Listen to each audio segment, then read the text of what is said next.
Good morning, everyone. My name is Akanksha Tripathi from CSA final year, and today I will be giving a project presentation on topic credit card fraud detection using machine learning, along with my team members Abhay Goyal and Abdul Mathur. Uh, this project and report work has conducted under the guidance of Professor Dr. Krishnakant Agrawal, our mentor, Professor Rajkumar, project coordinator, and Dr. Rizwan Khan, head of the Computer Science Department of APSIT.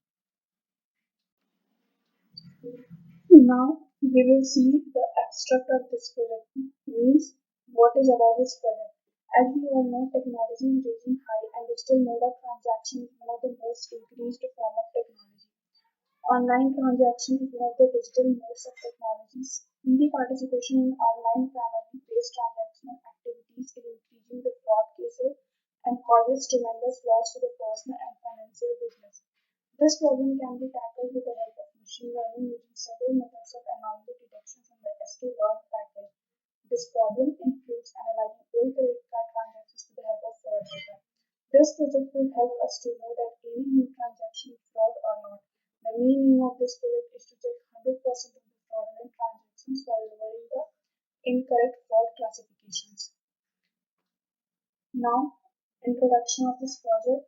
Fraud transactions mean unapproved and unwanted use of such account by anyone who don't own said account. The CG prohibition steps should be considered to stop this fraud activity, and the act of these fraud activities can be interrogated to lower it and further taking care of similar situation. This fraud can also be explained in a situation where transaction is being done by someone who is not the owner of the card, and the owner and issuing authorities are not aware of any transactions. This detection mechanism involves observing the activities of number of users to abstain objectionable behavior, which is some kind of fraud. This problem is so pertinent, which needs the consideration of fields such as data science and machine learning, where one can find the solution easily. The detection problem is really helpful from the learning perspective, as it is individualized by some various terms like class imbalance. Also, pattern of transaction usually changes their statistical properties with time. This is a proposed credit card fraud detection model. Now, the methodology of the project. Using several methods of anomaly detection from the sklearn package, it is using a local outlier factor to calculate anomaly scores as well as an isolation forest algorithm. These two algorithms will combine through the dataset, which is having almost 280,000 credit card transactions and predict about fraudulent ones. Here, some Python knowledge is recommended in this project. We will be using Jupyter Notebooks to develop the Python application.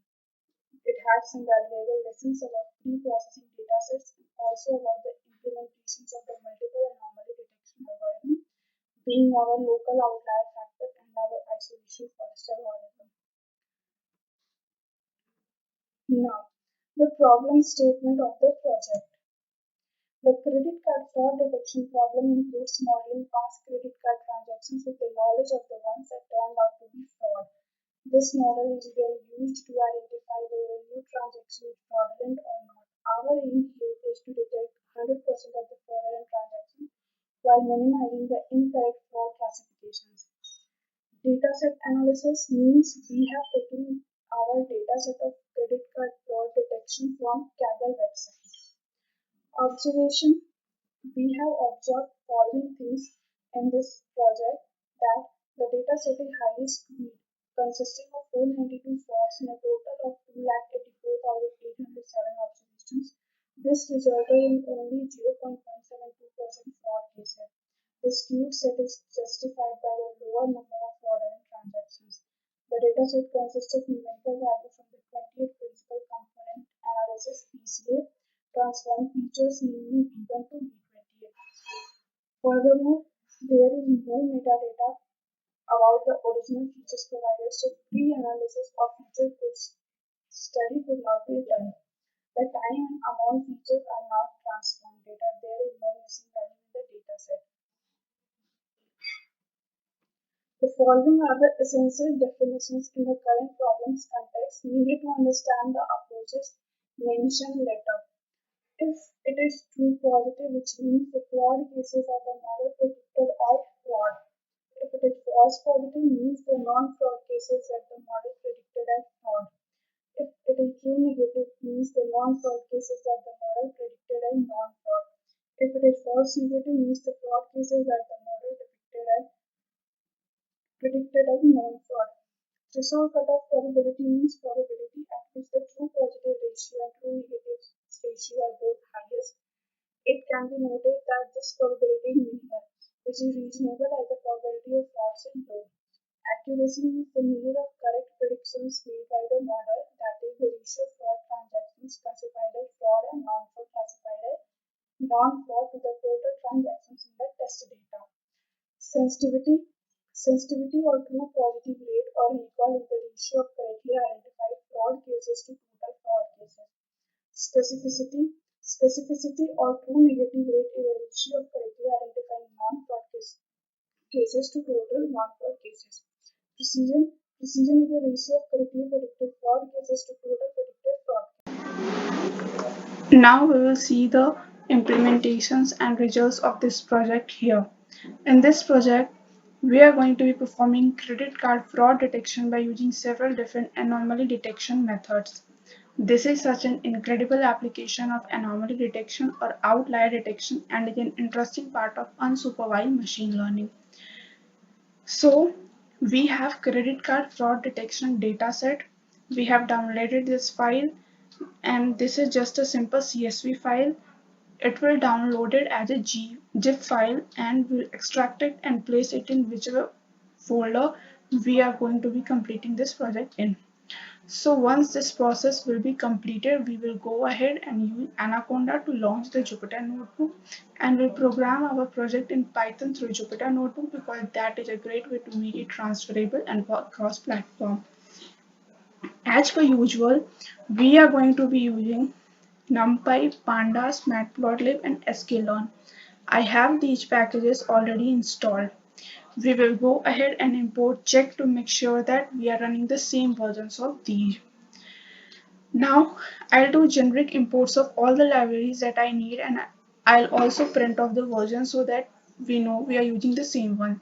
As always, we'll do the import sys to get our Python versions and then we'll use NumPy, Pandas, again import Matplotlib, import Seaborn to do a correlation matrix, also import SciPy and sklearn and then print all of them using format because format is a great way to substitute variables into strings in Python. So whenever I have to substitute a variable into a string, I often go with this dot format method. So here are the packages that I am using Python 3.7.4 as always in these packages and versions here.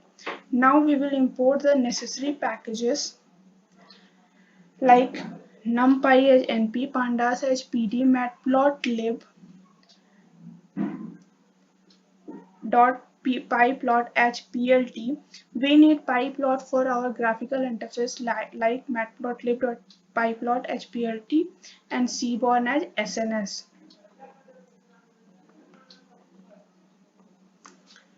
Seaborn is a Python data visualization library based on Matplotlib. It is used to create more attractive and informative statistical graphics.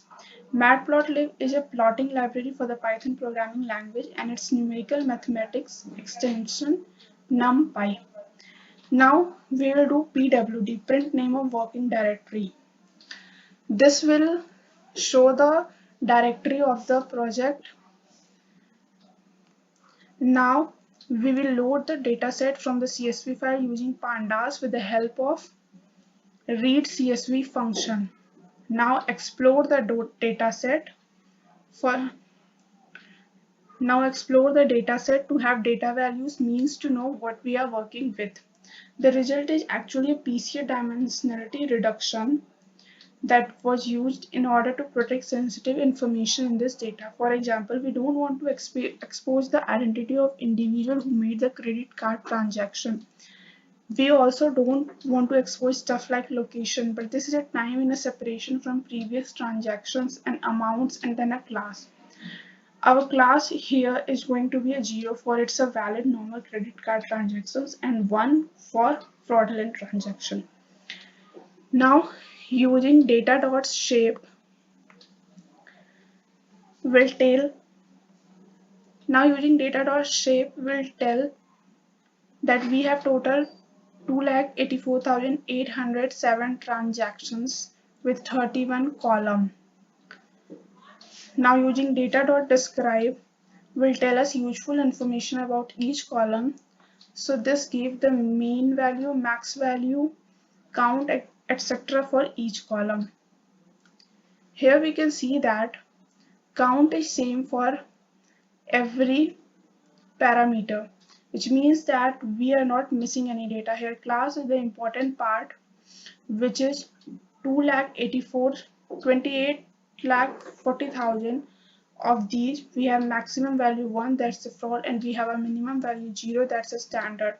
If we see this, it's really close to 0, so that must mean we have more valid transactions than we do fraudulent transactions. Since this is such a large data set, in order to save time and computational requirement, I'm going to sample only a fraction of this data set. So instead of using all 2,84,000, I'm gonna do data.sample only a fraction of this data.sample, where fraction is equal to 0.1, which means we will take only 10% of the data, and because we have the same data, we are gonna define a random state here, and we will print data.shape here just to make sure that worked.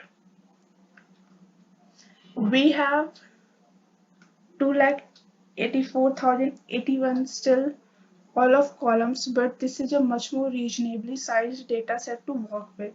Now, if we use all 2,84,000 of these, we will probably get better results, but for the sake of computational requirement, I'm going to go ahead and cut this down right now so that we have more manageable data to work with.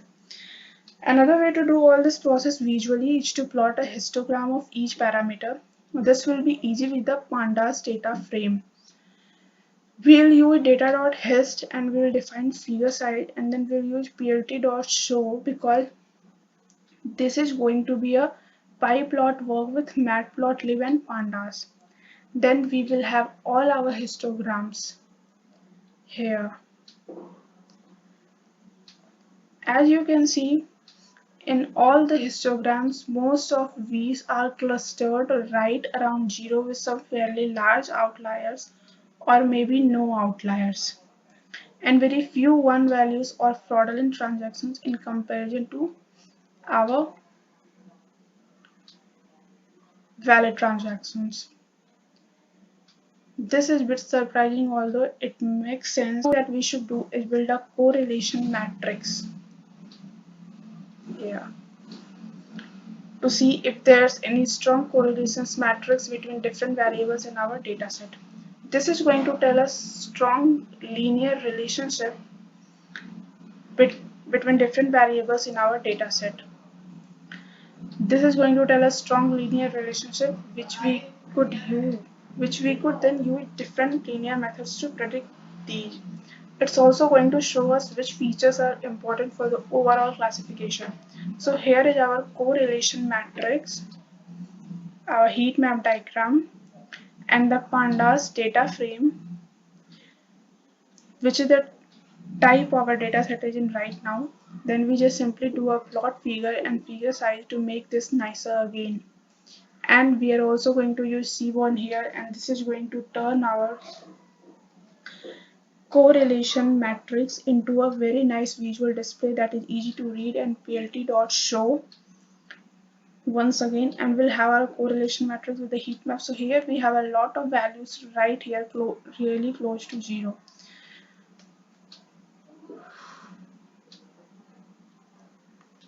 So there is not a strong correlation between our different V parameters, the V1 to V28. Most of them are fairly unrelated to the others. However, we need to care about class. In the graph, lighter ones are going to be a positive correlation, where negative would be a strong negative correlation. So we see maybe V70 and V11 the stronger positive, where V17 would be a stronger negative correlation. Now we will simply filter the column to remove data that we do not want. and using sklearn.metrics, we will get our isolation forest and local outlier factor value, and then we will fit the model. And here is the result. So we have a local outlier factor here, and we had 97 total errors, so relatively high. But if we see 99.75% accurate, so very accurate. But if we see our precision recall and F1 score here, they are not quite as good as we think. So what this is saying is for class 0 we have a precision of 100%, but for class 1 we only have 0.28, which is actually not very good, which means we have very few actual fraudulent cases that are getting labeled as fraudulent cases. I think we only got about one of them correct here. So precision counts for false positives, which we were assigning a bunch of the valid credit card transactions as positive as well. And the recall account for false negative and so not good with false positive or false negatives at all. And therefore score is a combination of those. However, our isolation forest was a little better. So we had 99.75% accuracy, but we have a precision of 30%. So that's a lot better than 0.2. But still, we are only correctly identifying about 30% of our actual fraud cases. So we do have a lot of false positive as well. So this is all about the code part of this project. Now we'll talk about the conclusion. Credit card fraud is surely an act of criminal offense. In this paper, we have used the most common methods to detect the fraud and review update mechanism in this field. Here, this is also explained in detail. How one can get better results in fraud detection using machine learning with the help of algorithms, pseudocode and implementations and experimental results are also explained. After taking 10th of the dataset into consideration, the algorithm achieves 99.6% accuracy while its precision remains only at 28%. However, the precision increases to 33% when the entire dataset is implemented through the algorithm. Higher percentage of accuracy was expected because of large imbalance between the number of valid and fraud transactions. Because of use of machine learning algorithm, the program will only increase its efficiency with time as more data is put into it.